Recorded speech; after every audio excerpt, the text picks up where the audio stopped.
ஓம் சாந்தி. வணக்கம். எல்லாரும் நலமா இருக்கீங்களா? இன்னைக்கு நம்ம ஸ்ரீ சக்கரத்தோட ரகசியங்கள பத்தி பார்க்க போறோம். அதோட முழு வடிவம் தான் அந்த மேரு ரூபம். ஆகர்ஷணம். மலைனாலே ஒரு ஆகர்ஷணம் இருக்குல்ல.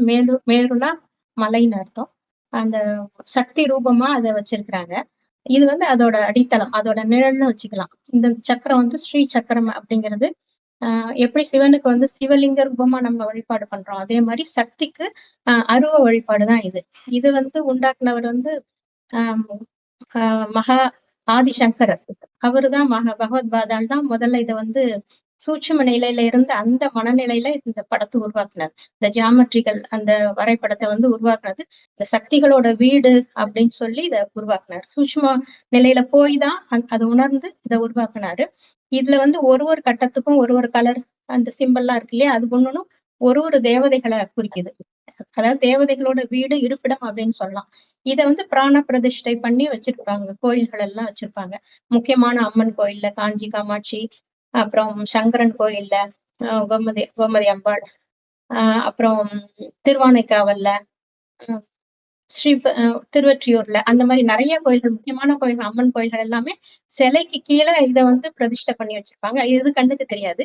ஆனா அதுக்கு முன்னாடி வந்து அந்த மேருவோட சக்கரம் இருக்கும். அந்த மேரு வந்து நல்ல பெருசாவே இருக்கும். அது வந்து பித்தளையினால அல்லது செப்புனால அல்லது பஞ்சலோகத்தினால இந்த மாரி செஞ்சு வச்சிருப்பாங்க. அது வந்து ஆகம முறைப்படி தான் செய்யணும். இந்த கட்டங்கள்ல, இந்த முக்கோணங்கள்ல கொஞ்சம் குறைபாடுலாம் இருந்ததுன்னா, அந்த ஆகர்ஷண சக்தி இருக்காது.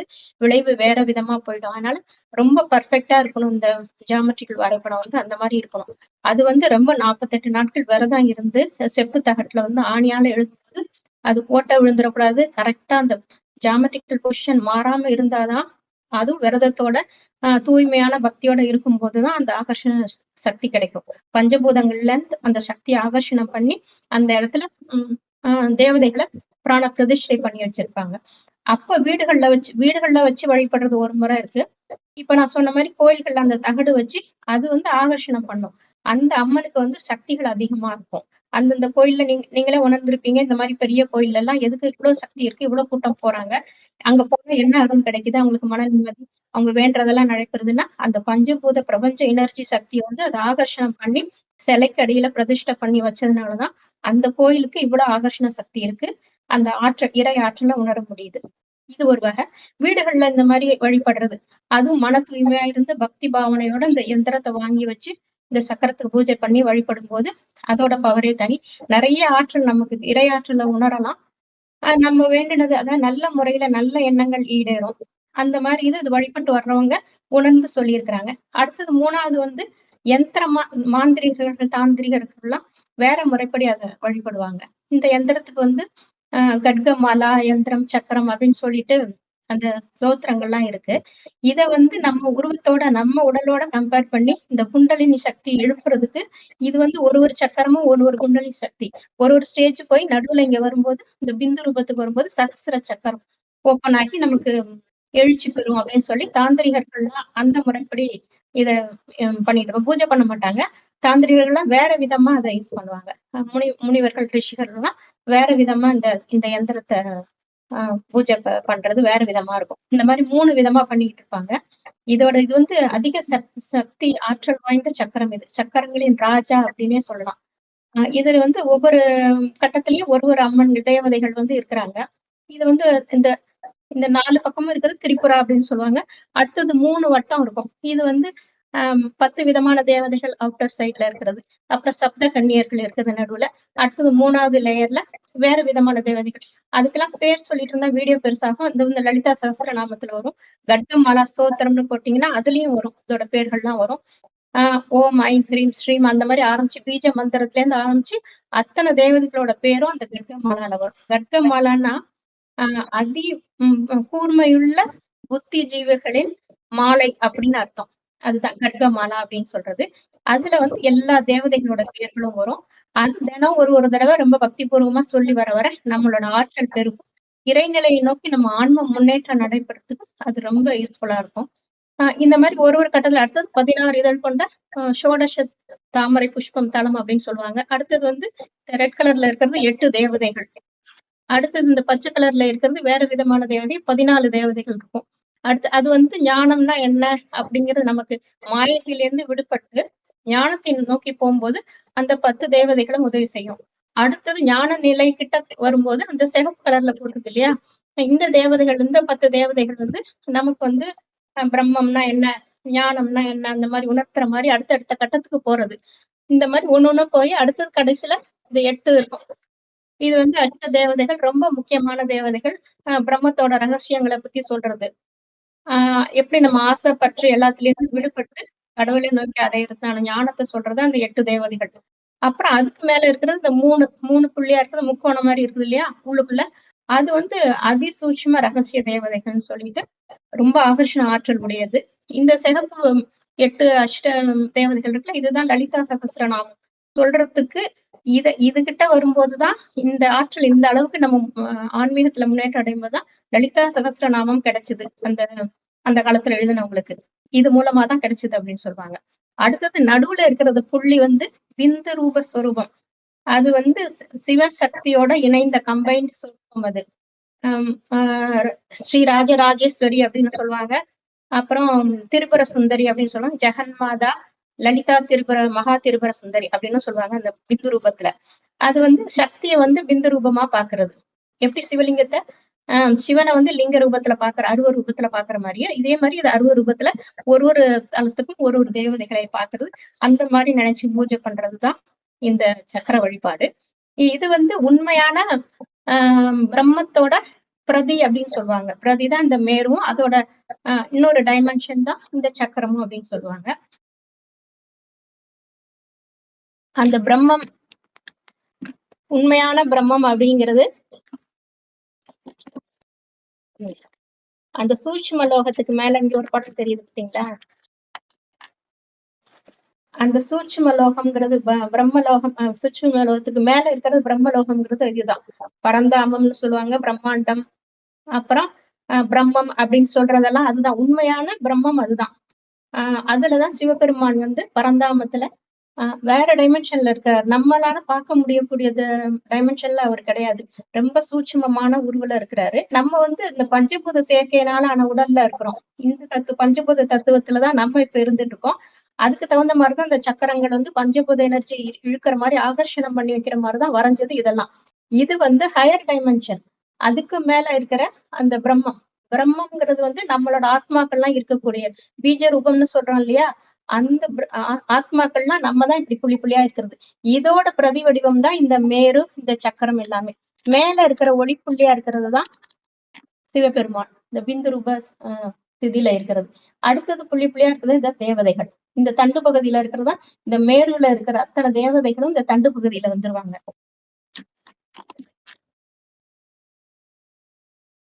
அதுதான் ஆத்மாக்கள். நம்ம 850 கோடி ஆத்மாக்களும் அங்க அந்த அந்த லோகத்துல இருக்கோம். நம்ம வந்து பிரம்மாண்டத்துல நம்ம அங்கதான் இருக்கிறோம். பரந்தாமம்னு சொல்றோம், பரலோகம்னு சொல்றோம். அந்த பிரம்மாண்டத்துல நம்ம இருக்கிறது. இது வந்து இத்தனை நிலைகளையும் கடந்ததுக்கு அப்புறம் ஞான நிலை வரும்போதுதான் அத உணர முடியும். நம்ம இப்ப வந்து கலிகாலம் எண்டுல இருக்கோம். முடிவுல இருக்கோம். அவரு வந்து துவாபர யுகத்துல ஆரம்பத்துல எழுதினாரு. ஆதிசங்கரர் இந்த படத்த வரைஞ்சு, அப்புறம் அந்த ஸ்லோகங்கள்லாம் எழுதி, இந்த கட்கா மாலா எழுதுறது, இந்த லலிதாசுர திரிபுர சுந்தரிய பத்தின ஸ்தோத்திரங்கள்லாம் எழுதினது, சகஸ்ர மாலை எழுதுனது, எல்லாமே பக்தி ஆரம்பிக்கும் போது உண்டாக்குனதுதான். ஏன்னா வந்து மக்கள் வந்து கொஞ்சம் இனிமே கொஞ்சம் கொஞ்சமா கீழான நிலைக்கு போயிடுவாங்க அப்படிங்கறத உணரும் போது, வாழ்க்கைய நெறிப்படுத்தி ஒரு சேனலைஸ் பண்ணி இந்த மாதிரி ஒரு வரைபடமா குடுத்தாரு. இப்ப எப்படி டிவி வந்து ஆஹ் ஒளி அலைக்கற்றைகளை வாங்கி அதை பிரிச்சு ஒளியாவும் மாத்தி கொடுக்குது இல்லையா?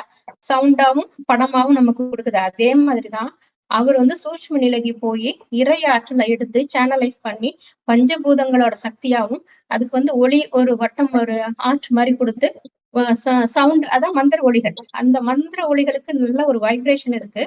அது வந்து பிரபஞ்ச எனர்ஜியை இழுக்கக்கூடிய ஆற்றல் உண்டு அந்த மாலைகளுக்கெல்லாம். மாலைகள்னு சொல்றது இந்த ஸ்தோத்திரங்களை சொல்றேன். இந்த சக்கரத்தோட ஸ்தோத்திரம் இதுக்கெல்லாம் நல்ல ஆகர்ஷணம் பண்ணக்கூடிய பவர் இருக்கு. அந்த பஞ்சபூத பிரபஞ்சத்தோட எனர்ஜி ஆற்றலை ஒரு இடத்துல குவிக்கக்கூடியது நமக்கு வந்து பாசிட்டிவ் எனர்ஜி கொடுக்கக்கூடிய ஆற்றல் அதுக்கு இருக்கு. ஆனா அந்த சக்கரத்தை வந்து முறைப்படி செய்யணும். சும்மா அப்படியே பிரிண்ட் அவுட் எடுக்கிறதோ அல்லது இந்த நகடை வந்து மிஷின்ல கொடுக்கறது பிரஸ் பண்ணி எடுக்கிறதா அப்படிலாம் தானே ஒரு பவரும் இருக்காது. இது வந்து விரதம் இருந்து மகான்கள் என்ன செய்வாங்க, அந்த ஆணி வச்சு எழுதுவாங்க.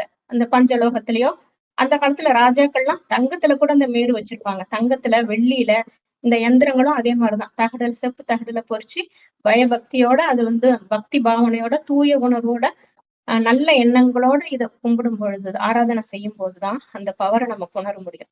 அந்த ஜியாமெட்ரிக்கல் பொசிஷன் வந்து கரெக்ட்டா இல்லாம, எத மாரி இருந்துச்சு, அப்புறம் அதோட ஆற்றல் வந்து சிதறடிக்கப்படும்.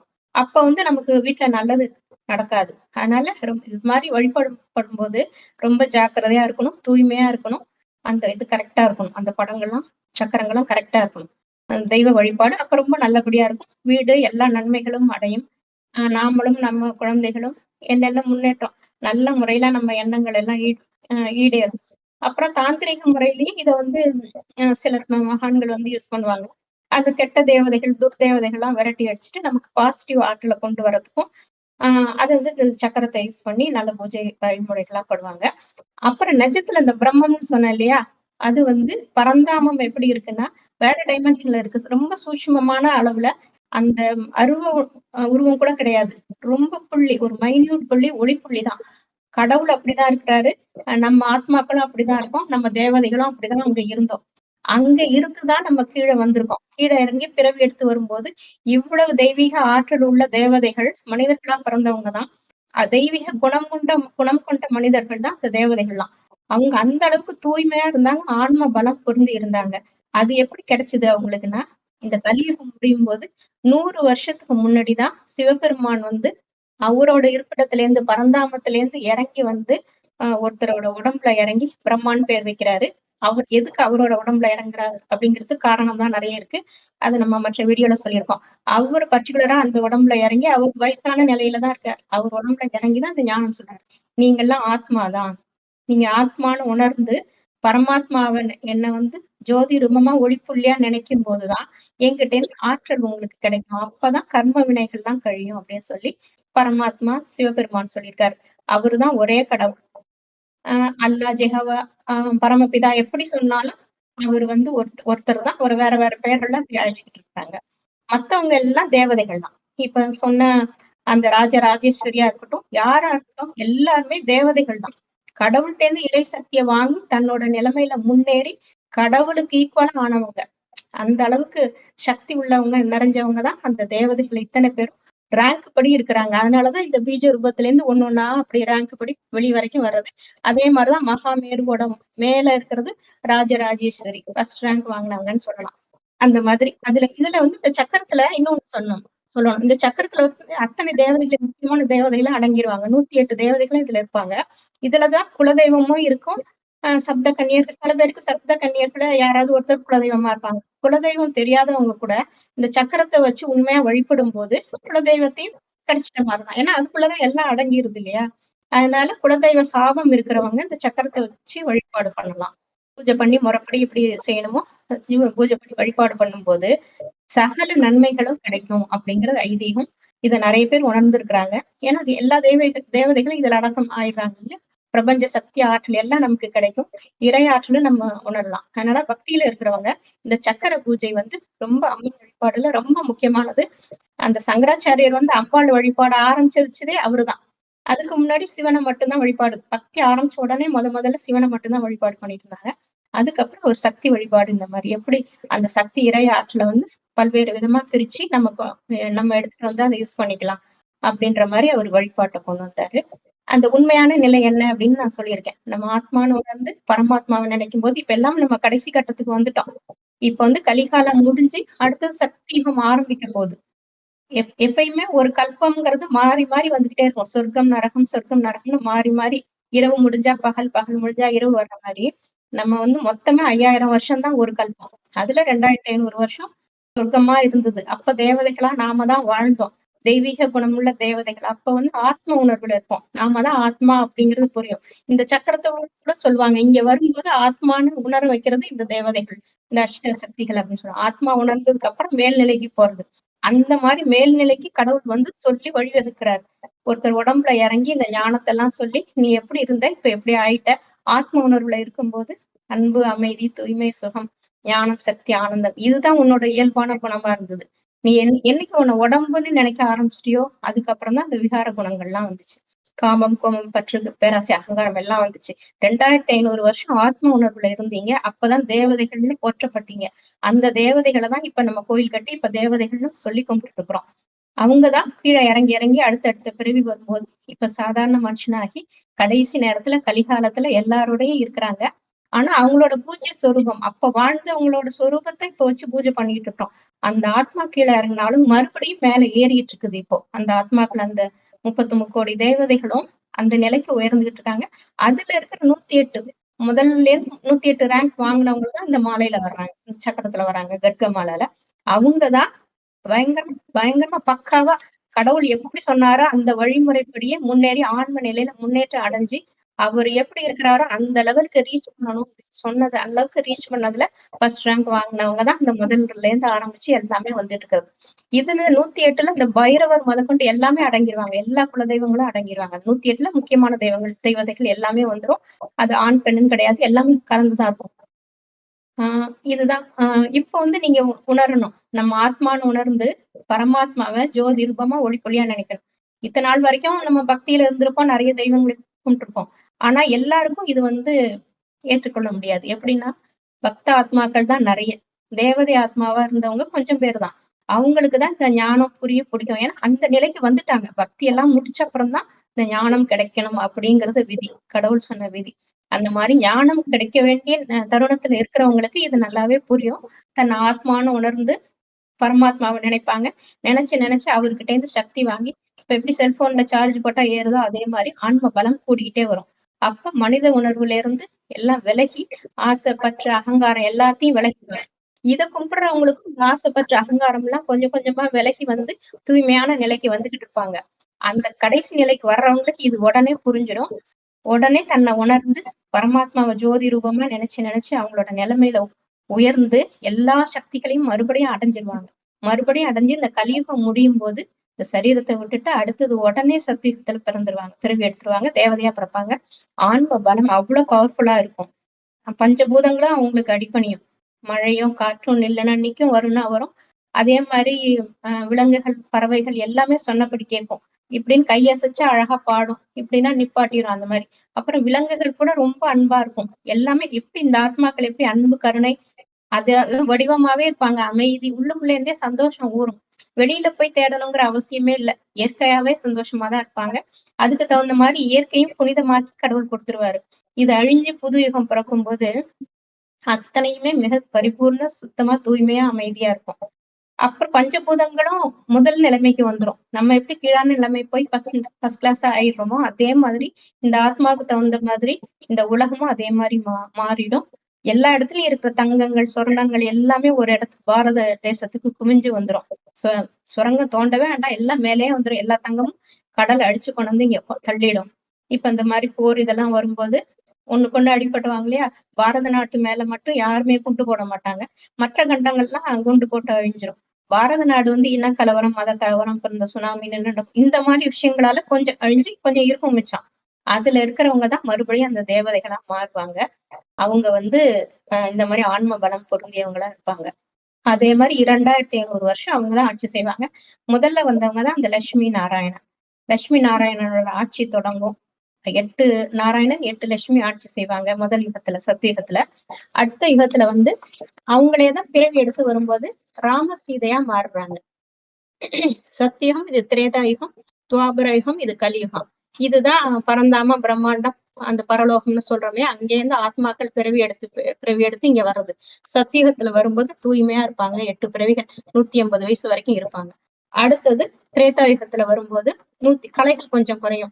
16 கலைகள் கொண்ட அந்த ஷோடச கலைன்னு சொல்றோம் இல்லையா? 16 கலைகள் நிரம்பியவர்களா இருந்தவங்க கொஞ்சம் கலைகள் குறையும் போது ராமர், சீதைன்னு பேர்ல ஆட்சி செய்யறாங்க. 2500 வருஷம் முடியுது. முடியும் போதுதான் அவங்களுக்கு தான் உடல்ங்கிற ஞாபகம் வரும். நம்ம உடல்ங்கிறது ஞாபகம் வரும். ஆத்மாங்கிறது மறந்துரும். இப்ப எப்படி நமக்கு ஆத்மாங்கிறது மறந்து உடம்பு தான் நாம நினைச்சிட்டு இருக்கோம். அதே மாதிரி அந்த எண்ணம் வந்துரும். அது வரைக்கும் ஆத்ம உணர்வுல இருப்பாங்க. உடல் உணர்வுக்கு வந்துருவாங்க. சோல் கான்சியஸ்ல இருந்து பாடி கான்சியஸ் வந்ததுக்கு அப்புறம் தான் கொஞ்சம் கொஞ்சமா ஆசை, பற்று எல்லாம் கூட ஆரம்பிச்சிரும். அகங்காரம் வர ஆரம்பிச்சிரும். மண்ணாசை, பொன்னாசை எல்லாம் ஆரம்பிச்சிரும். அப்படிப்பட்டவர் அந்த ராமர் தான் அடுத்த ஜென்மம் வரும்போது விக்ரமாதித்த ராஜாவா பிறக்கிறார். உடல் வந்ததுக்கு அப்புறம்.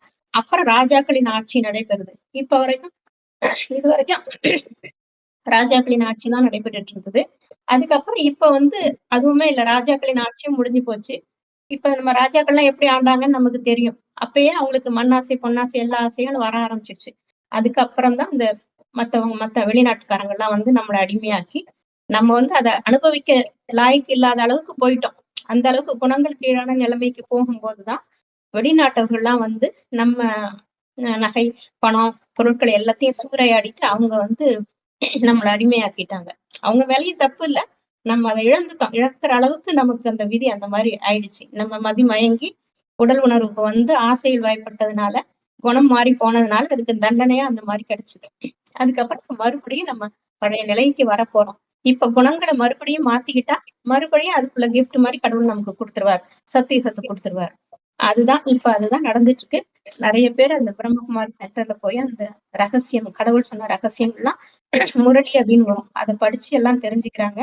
கடவுள் வந்து 90 வருஷம் ஆயிட்டுது. அவரு எல்லா ரகசியங்களும் சொல்லிட்டு போயிட்டாரு. அத வந்து இப்ப படிச்சுட்டு இருக்கிறாங்க. அது படிக்க நமக்கு வந்து கடவுள் தான் இது பேசுறாரு அப்படிங்கிறது நமக்கு நல்லமா நிச்சயமா ஆயிடும். ஏன்னா முதல்ல சந்தேகம் இருந்தா கூட, இத சொல்றது கடவுள தவிர வேற யாரும் சொல்ல முடியாது அப்படிங்கிற மாரி இருக்கும் அந்த முரளிங்கிறது. அந்த ஒரு 7 நாள் கோர்ஸ்ல வந்து சிருஷ்டியோட ரகசியம் முதல் இடை கடைசி ரகசியம் எல்லாமே தெரிஞ்சிடும். அதுல எல்லாமே சொல்லிக் குடுத்துருவாங்க. அதுக்கப்புறம் நம்ம கடவுள் சொல்றத ஒவ்வொரு அத்தியாயமா நம்ம படிச்சுட்டே வரோம். இப்போ கிருஷ்ணர் சொன்ன ஞானம் இருக்கு இல்லையா? கீதை, பகவத்கீதை. உண்மையான பகவத்கீதை சிவன் சொன்னதுதான். அவர் சொன்னத படிக்க கடவுள் தான் இத சொல்றாரு அப்படிங்கிற நிச்சய புத்தி நமக்கு வந்துரும். அத கேட்டு நம்ம ஆன்ம நிலையில முன்னேற்றம் அடையும்போது, கடைசி நேரத்துல நமக்கு எதுக்குமே பயப்பட வேண்டாம். ஒண்ணும் நமக்கு துக்கமும் வராது, பயமும் வராது. ஏன்னா நம்ம உடல் இல்லைன்னு தெரிஞ்சிடுது. ஆத்மா தானே நாம. அதனால இந்த உடல் எப்படியும் அழியக்கூடியதுதான். அப்ப நம்ம வந்து கடவுள ஸ்ட்ராங்கா நினைக்கும்போது, எந்த பாதிப்பும் இல்லாம ஈஸியா நம்ம சரீரத்த விட்டுட்டு ஆத்ம நிலை போயிட்டு பரந்தாமத்துக்கு போவோம். மத்தவங்க எல்லாருமே கொஞ்சம் இத புரியாதவங்க எல்லாம் கொஞ்சம் கஷ்டப்பட்டு, அ என்னென்ன சிச்சுவேஷனால என்னென்ன கஷ்டப்படணுமோ பட்டு சரீரத்த விட்டு முக்தி அடைவாங்க. ஆனாலும் எல்லாரும் முக்தி அடைஞ்சுதான் ஆகணும். அப்படி அடையறதுக்கு இந்த மாரி ஆத்மான்னு கடைசி நேரத்துல ஒரு ஞாபகம் வரும். இப்ப இந்த வீடியோ பார்த்துட்டு இருக்கிறதுனால இது பத்தி சுத்தமா ஞாபகமே இல்லாதவங்க கூட அன்னைக்கு நினைப்பாங்க. கடைசி நேரம் ஒரு கஷ்டம் வரும்போது, உயிர் பிரியற நேரத்துல நம்ம ஆத்மாங்கிறது அப்பதான் ஞாபகம் வரும், உணர்வாங்க.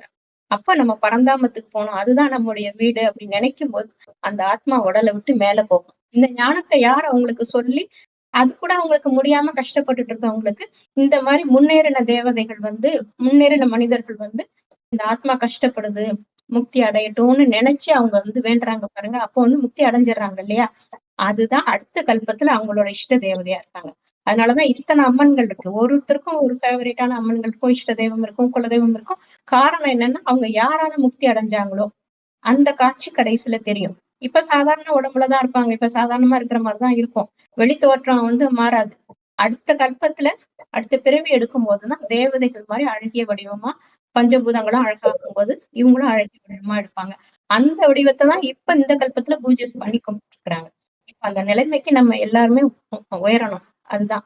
இதுதான் ஸ்ரீ சக்கரத்தோட ரகசியம். ஞான நிலையில வந்ததுக்கு அப்புறம் கிடைச்ச ரகசியம் இது. நானும் பக்தியில இருந்து எல்லா பாடல்களும் பாடி, லலிதா சகஸ்ரநாமம் எல்லாம் பாடி முடிச்சு, இந்த கட்டத்துக்கு வரும்போதுதான் இப்ப ஞான நிலை எனக்கு கிடைச்சது. இது கிடைச்சதுக்கு அப்புறம் தான் சிருஷ்டியோட ரகசியம் எல்லாம் தெரிஞ்சதுக்கு அப்புறம் தான், இப்ப அது எல்லாருக்கும் சொல்லிட்டு இருக்கோம். அதுதான் ஒரு சேவையா தேவையா செய்யணும். கடவுளிட்ட கட்டளை அது. எல்லாருக்கும் கடவுளோட அறிமுகத்த குடுக்கணும். அவரு பிந்த ரூபமா, ஒளி ரூபமா, ஒளிப்புள்ளியா தான் இருக்காரு. பரந்தாமத்துல தான் இருக்காரு. ஆனா அவரு நினைச்சா எல்லா இடத்துக்கும் வர முடியும். கோயில்கள்ல இருக்கிறதெல்லாம் பஞ்சபூதத்தை ஆகர்ஷணம் பண்ணி பிராண பிரதிஷ்டை பண்ணி வச்ச சிற்பங்கள், சிலைகள் தான். அதுக்கு அடியில அந்த தகடெல்லாம் வச்சு ஆகர்ஷணம் பண்ணி வச்சிருப்பாங்க. அந்த சக்தி வந்து பிரபஞ்ச சக்தி தான். அது வந்து ஒரு 12 வருஷம் வரைக்கும் இருக்கும். அதுக்கப்புறம் திருப்பி குடமுழுக்குன்னு செய்றாங்க இல்லையா? அப்ப செய்யும்போது மறுபடியும் இந்த பிரதிஷ்டை செய்வாங்க. மறுபடியும் அந்த மருந்துகள்லாம் தடவி இந்த தகடெல்லாம் வச்சு, திருப்பியும் அந்த பிரபஞ்ச சக்தி இழுத்து அந்த சிலைக்கு வைப்பாங்க. அப்ப அதுல இருந்து நமக்கு ஆற்றல் கிடைக்கும். அதுதான் எல்லாம் கோயில் கோயிலா போய் கும்பிட்டுட்டு இருக்கிறது. அது பக்தியோட நிலை. அது சரிதான். ஆனா அதுக்கு அடுத்த ஞான நிலைக்கு எல்லாரும் வரணும் அப்படின்னு நினைக்கிறோம். எல்லாரும் முன்னேறணும். எல்லாரும் கடவுள் நினைக்கிற மாரி அந்த நிலைக்கு உயரணும்னு ஆசைப்படுறோம். அதுதான். இதுதான் சுத்தமான ஆசை அப்படிங்கிறது. ஆ இன்னும் ஒரு விஷயம் சொல்லணும்னு நெனச்சேன். இந்த சக்கரத்தோட வடிவம் வந்து அமெரிக்கால ஒரு 20 வருஷத்துக்கு முன்னாடி ஒரு வறண்ட பாலை நிலத்துல இந்த ஸ்ட்ரக்சர் அப்படியே உருவாச்சு.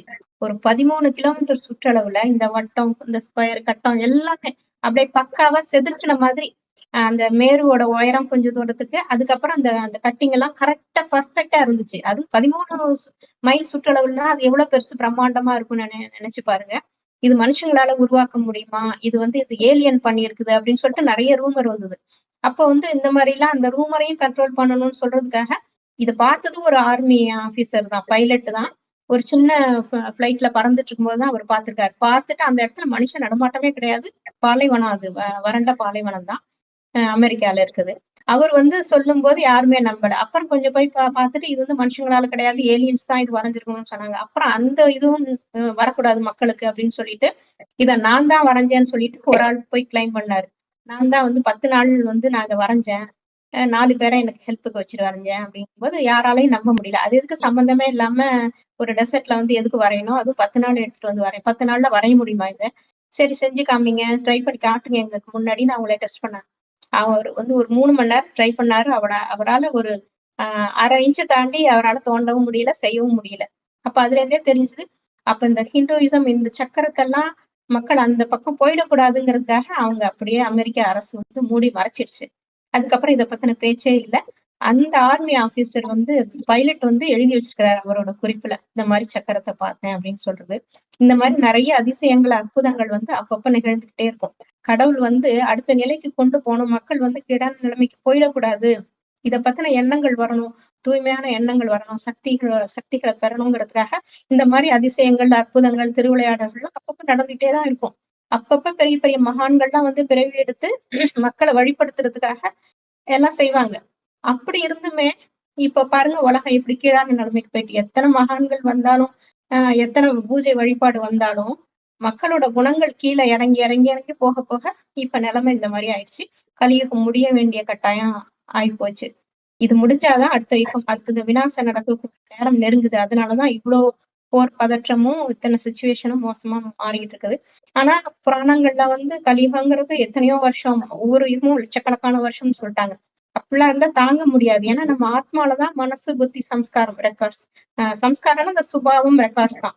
இதுல வந்து ஒரு ஒரு பிறவிலயும் நம்ம என்னென்ன மாரி எடுத்தோம், என்னென்ன மாரி எடுக்கணும் எல்லா ரெக்கார்ட்ஸும் அதுல இருக்கு. இந்த 3மே ஆத்மால பதிவாயிருக்கு. அப்போ வந்து இத்தன வருஷங்கும்போது அதுல எப்படி பதிவு பண்ண முடியும்? அந்த மைன்யூட்டான ஒளிப்புள்ளி நம்ம ஆத்மாவ பார்க்கவே முடியாது. புருவ மத்தியில ஒளிப்புள்ளியா இருக்கு. அது வந்து உள்ளுக்குள்ள பிட்யூட்டரி கிளாண்ட்ல பிரெயின்ல இருக்குது. ரொம்ப சூட்சுமம். அதி சூட்சுமமான ஒளிப்புள்ளி.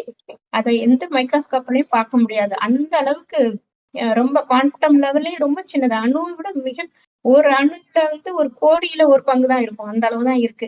அது வந்து நமக்கு கடவுள் சொல்லி தான் தெரியும். எந்த மனுஷனும் இன்னும் கண்டுபிடிக்கல. அப்படிப்பட்ட ஆத்மால பதிவாயிருக்கிற ரெக்கார்ட்ஸ் இத்தனை 80 மொத்தம் 84 பிறவிகள் நம்ம எடுக்கலாம். இந்த சத்தியுகம் ஆரம்பத்துல இருந்து கலியுகம் இறுதி வரைக்கும். அப்புறம் அப்புறம் அவங்களோட நிலைக்கு தகுந்த மாரி லேட்டா வர்றவங்க 33,00,00,000 பேர் தான் முதல்ல வருவாங்க. அதுக்கப்புறம் அது அ சத்தியுகம், திரேதாயுகம் முடிஞ்சு துவாபர யுகம் ஆரம்பிக்கும்போது தான் மத்த ஆத்மாக்கள்லாம் கொஞ்சம் கொஞ்சமா கீழ இறங்கி வராங்க. அப்பதான் பக்தி ஆரம்பமே ஆகுது. நம்ம வந்து ஆத்ம உணர்வ இழந்ததுனால என்னமோ ஒண்ணு இழந்துட்டோமேன்னு சொல்லிட்டு தான் பக்தியே ஆரம்பிச்சது அப்போ. அந்த காலகட்டத்துல. அதுக்கப்புறம் தான் இந்த சக்கரங்கள், எந்திரங்கள், மதங்கள் வேற வேற மதங்கள்லாம் தோன்றுனது. அதுக்கப்புறம் தான். அப்புறம் இந்த டைமென்ஷன பத்தி போன வீடியோ போட்டிருந்தோம். அதுல வந்து நான் சொல்லியிருப்பேன். நான் 4த் டைமென்ஷனோட நிழல தான் 3 டைமென்ஷன்ல பார்க்கணும். அப்படின்னு சொல்லிட்டு. அந்த டெரஸ் அப்படின்னு சொல்லிட்டு அந்த இது. அதே மாரி ஒவ்வொரு ஹையர் டைமென்ஷன் போக போக நம்ம டைரக்ட்டா பார்க்கவே முடியாது. அது மறைக்கப்பட்டதா இருக்கும். அத வந்து நம்மளால புரிஞ்சுக்கவே முடியாது. அதோட நிழல தான் முந்தின டைமென்ஷன்ல நம்ம 4த் டைமென்ஷனோட நிழல தான் நம்ம 3 டைமென்ஷன்ல பார்த்திருக்கோம். அதுக்கு மேல மற்ற டைமென்ஷன்லாம் டெரிவேஷன்ஸ், ஈக்குவேஷன்ஸ் படிதான் இருக்கே தவிர யாரும் நேர்ல பார்க்கல. அந்த மல்டிவர்ஸ், அந்த பேரலல் யூனிவர்ஸ் இதெல்லாமே பார்த்தது கிடையாது. ஒரு தியரிட்டிக்கலா தான் கண்டுபிடிச்சிருக்காங்க. மத்தபடி மகான்கள்லாம் சூட்சும உடல் எடுத்து, ஒளி உடல் எடுத்து அங்க போய் பார்த்துட்டு வந்திருக்காங்க. அவங்க ஓரளவு டைமென்ஷன்ஸ பார்த்துட்டாங்க. அதே மாதிரி தான் ஆதிசங்கரரும் ஹையர் டைமென்ஷனுக்கு போயி, அது மனதுல உள்வாங்கிட்டாரு. ஆனா அது வந்து அதோட நிழல தான் வரைய முடியும். அதோட நிழல் தான் இந்த ஸ்ரீ சக்கரம். பிரம்மத்தோட நகல்னு சொல்லலாம். அதோட நிழல்னு சொல்லலாம். அதுதான் ஸ்ரீ சக்கரம். அப்ப வந்து அவரு வந்து அதிபுத்திசாலி, அது அறிவு கூர்மை உள்ள ஒரு ஞானின்னு வச்சுக்கோங்களேன். அதனாலதான் அவரால இத வரைய முடிஞ்சது. அப்ப உள்ள பக்தி கொஞ்சம் கொஞ்சமா இறங்கி, இந்த இந்த மாரி ஆத்மாவோட குணங்கள் குறைஞ்சுக்கிட்டே வருதுல்ல, கலைகள் குறையிறது. இந்த 16 கலைகள் நிரம்பியவங்களா இருப்பாங்க சத்தியுகத்துல. கொஞ்சம் கொஞ்சமா கலைகள் குறையும்போது, இப்ப வந்து கடைசி நிலையில வந்து இருக்கோம். அப்ப முதல்ல வந்த ஆத்மாக்கள், அந்த மகான்கள்லாம் கொஞ்சம் கலைகள் நெறைய கூடவே இருக்கும். அவங்க வந்து இதெல்லாம் செய்ய முடியும். ஆனா இப்ப இருக்கிற காலகட்டத்துல, இதெல்லாம் நம்மளால யோசிக்க கூட முடியாது. ஆனா வழிபாடு தான் செய்ய முடியும். அ அதுதான் சொல்லணும்னு நெனச்சேன். ஓகே. தேங்க்ஸ் ஃபார் வாட்சிங்.